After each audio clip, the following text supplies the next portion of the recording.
Ya, kembali lagi di Apa Kabar Indonesia Pagi. Kembali kita membahas mengenai aliran sesat di Pasuruan. Saya mau ke Pak Kiai. Pak Kiai, kalau melihat mungkin ada takutnya masyarakat salah pandangan masyarakat jadi salah begitu melihat kelompok ini juga melakukan sholat, melakukan puasa, juga pedomannya Al-Quran. Sudah adakah belum tabayun yang dilakukan oleh MUI dengan kelompok aliran sesat ini, Pak Kiai? Seperti kita lihat di tayangan video tadi, ditangani oleh MUI di tingkat daerah, bahkan di tingkat kecamatan ya. Karena memang masih belum pada penyebaran hanya pada kelompok kecil, sehingga bisa diatasi sesuai dengan daerahnya masing-masing.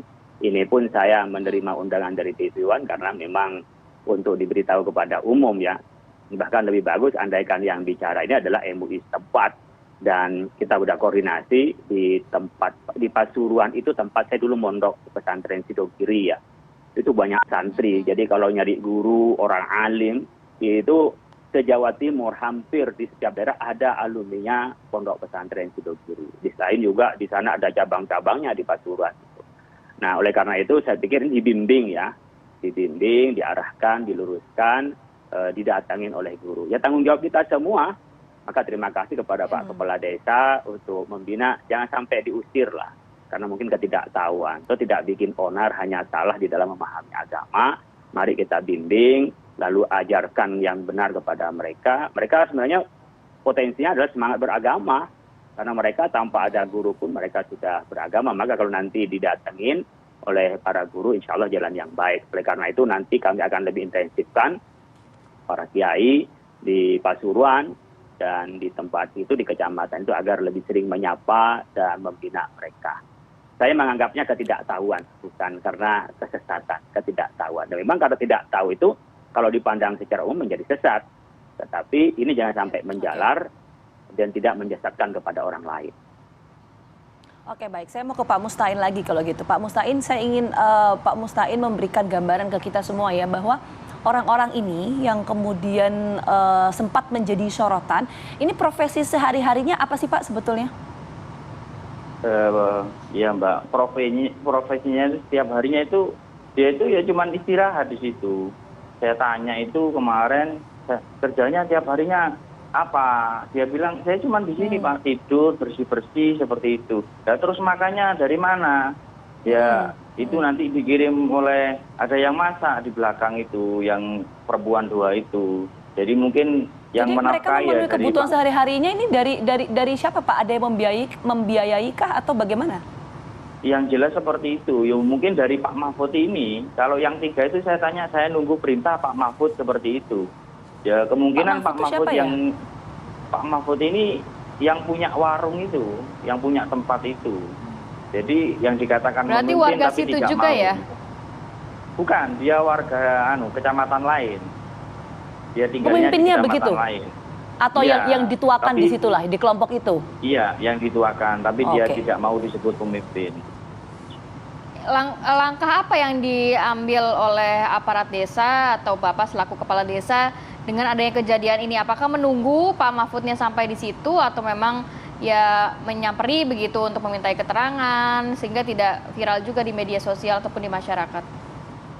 Ya kemarin itu sempat ada pemanggilan dan juga dihadiri oleh MUI setempat dari 2 kecamatan karena bersangkutan dengan 2 kecamatan. Jadi kemarin itu dipanggil dan pihak Musbika hadir semua. Terjadi debat kemarin itu dengan Pak Mahfud yang dikatakan memimpin tapi tidak mau, yaitu jadi langkah kita sempat ngomong sama yang 3 orang itu, karena beliaunya itu bukan warga kita, diminta dengan kasun kemarin itu untuk pulang ke rumah masing-masing. Jadi biar warga kita tidak berasumsi yang aneh-aneh dan juga tidak terjadi sesuatu yang tidak diinginkan. Jadi harapan saya kemarin itu pulang ke rumah masing-masing seperti itu. Pak, sebentar, ada hal yang belum didalami tadi, yang sempat terpotong. Pak Mahfud ini, saya ingin mendalami soal Pak Mahfud. Pak Mahfud ini yang kemudian dituakan, ini juga pekerjaan sehari-harinya apa ya? Ya, ini karena Pak Mahfud ini bukan orang warga saya, karena kecamatan lain, saya aktivitasnya setiap hari, saya kurang paham seperti itu. Kalau menurut informasi Tapi- dari warga sekitar yang sempat berkomunikasi dengan Pak Mahfud misalnya? Ya, mungkin kalau Pak Mahfud ini ya dikatakan pengusaha, mungkin pengusaha, Pak. Gitu loh. Jadi beliaunya itu kok ada anak buahnya disuruh ke sana ke sini, otomatis dia juga ada usaha seperti itu. Jadi untuk Pak Mahfud sendiri diserahkan kepada kepala desa atau perangkat desa di mana tempat Pak Mahfud tinggal begitu ya?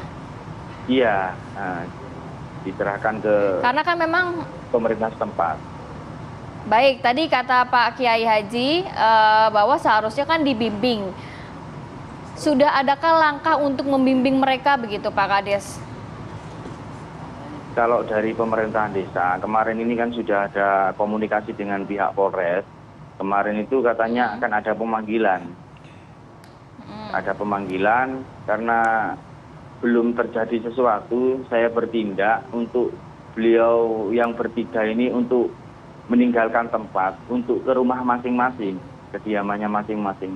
Saya takutnya nanti warga ini bertindak anarkis karena tidak suka adanya mereka di sini, seperti itu.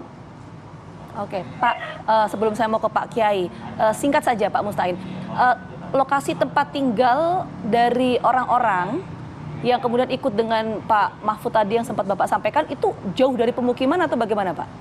Jauh, beliau itu tempatnya jauh. Itu adalah warung. Seberapa dulunya jauh, Pak? warung, sekitar Kira-kira jaraknya berapa? meteran, 300, 500 itu dari pemukiman warga. Memang menyendiri. Menyendiri ya, baik. Pak Kiai, dengan adanya muncul aliran sesat di Pasuruan, jangan sampai ada muncul aliran-aliran lainnya begitu. Apa yang perlu respon seperti apa yang perlu dilakukan oleh masyarakat, kemudian himbauan dari MUI sendiri seperti apa? Apalagi kalau kita melihat tadi lokasi rumah yang jauh dari pemukiman dan lain sebagainya, belum lagi apakah tadi kemudian Pak menjadi Kepala variabel Desa, untuk juga mengatakan ya sampai pengajaran masyarakat ini? juga melakukan tindakan anarkis begitu Pak. Kuncinya ada pada kepedulian. Peduli kita kepada sekitar kita, jangan sampai kita menjadi individualis. Bagi para kiai, asatidz, ya, hendaklah kita juga peduli. Jangan hanya di masjid kita mengajarnya, tetapi kita juga perlu langsung turun di lapangan, bertemu dengan masyarakat, dan bagaimanapun juga bisa menyapa pada masyarakat secara langsung. Itu dari para asatidz, jadi jangan hanya nunggu undangan, apalagi kita hanya berpikir di media saja, tetapi juga perlu turun langsung di tengah-tengah masyarakat. Yang kedua tentu adalah masyarakat adalah peduli dengan di sekitarnya. Ketika ada hal-hal yang aneh, ya saya setuju tadi dilaporkan kepada kepala desa, kepada kecamatan untuk melakukan penertiban. Penertiban bisa dilakukan oleh pemerintah dari pusat sampai daerah bisa, tetapi mengubah paham itu tidak bisa dilakukan oleh pemanggilan polisi. Oleh karena itu disinilah umarok dan ulama harus kerjasama untuk menciptakan kestabilan sosial, masyarakat yang rukun, itu aparat desa dan aparat pemerintah dan penegak hukum kepolisian. Tapi mengubah persepsinya itu adalah dengan paham, diajak dialog, diberi ajaran. Oleh karena itu, saya memahami kelompok kecil ini dan di masyarakat dimanapun yang ada, sedari kecil memang harus dideteksi, kemudian mereka dikembalikan kepada jalan yang benar.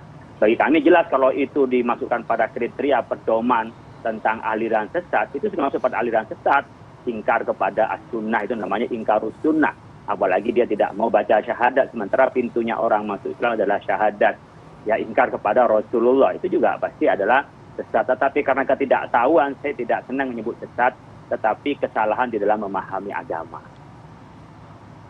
Baik, terima kasih banyak Kiai Haji Khalil Nafis dan juga Pak Mustain Romli sudah berbagi informasi pada pagi hari ini. Salam sehat semua, Assalamualaikum. Waalaikumsalam warahmatullahi wabarakatuh. Oke, kita akan ajak pemirsa kemana lagi kita? Ini ada kasus yang sempat viral juga, Ratih, yang menjadi perbincangan juga. Jadi ada seorang perempuan yang kemudian memiliki dua suami, tapi kemudian ini menjadi polemik di tengah masyarakat. Bahkan sampai masyarakat ini juga melakukan tindakan dengan membakar dari pakaian wanita tersebut begitu ya. Suaminya kabarnya ya. Kita akan mendalami coba ya, informasi seperti apa sesaat lagi, tetap bersama kami di Apa Kabar Indonesia Pagi.